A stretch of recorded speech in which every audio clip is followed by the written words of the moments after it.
So here's some of the modifications I've done to the AEA, trying to help make it a little bit more reliable and shoot a little bit more accurate.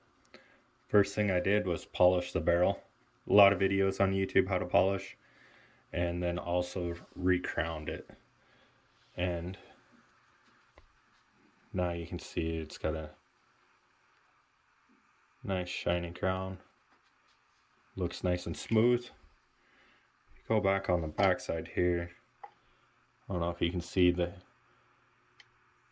crown looked like that too. Had a lot of the chatter marks in it from when they cut it.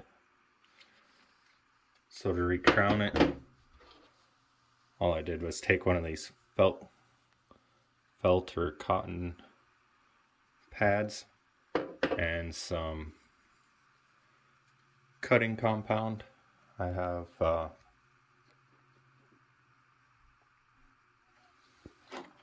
right here, Megan aluminum polish. I did this, and JP Boar paste was the other one that I had.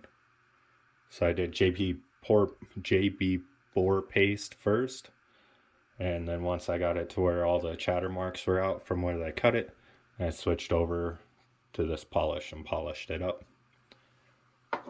Same thing with the barrel. Polished it.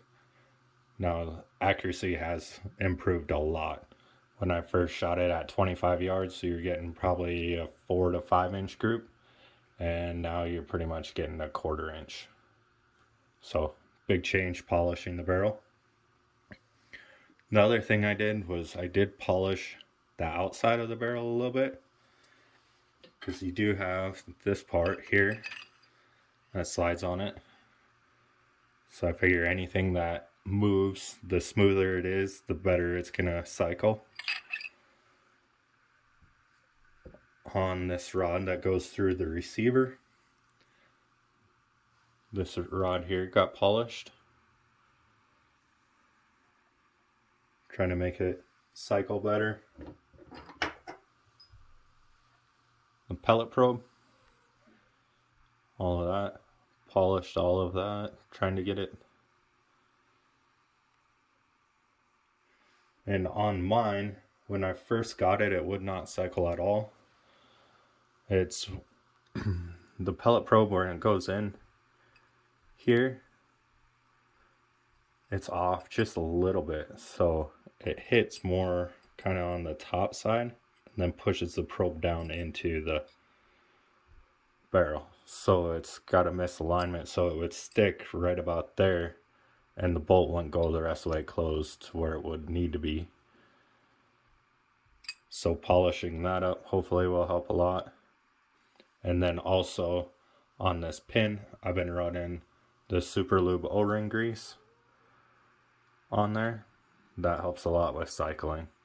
Just keeping this pin a little bit wet with the O-ring lube.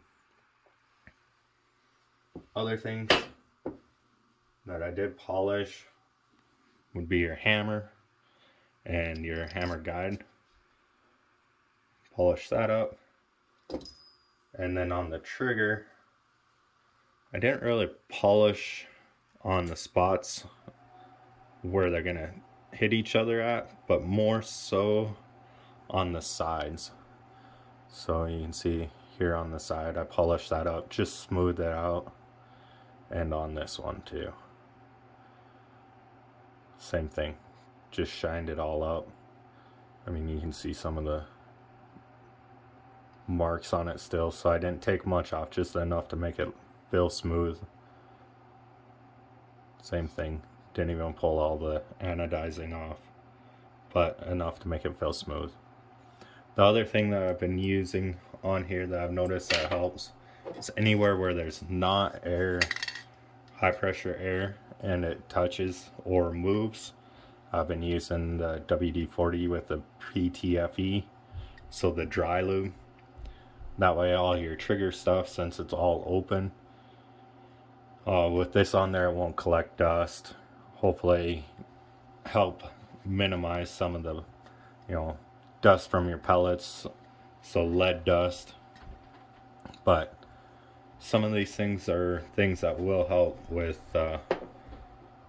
getting it to shoot a little bit, or be a little bit more reliable anyways for cycling.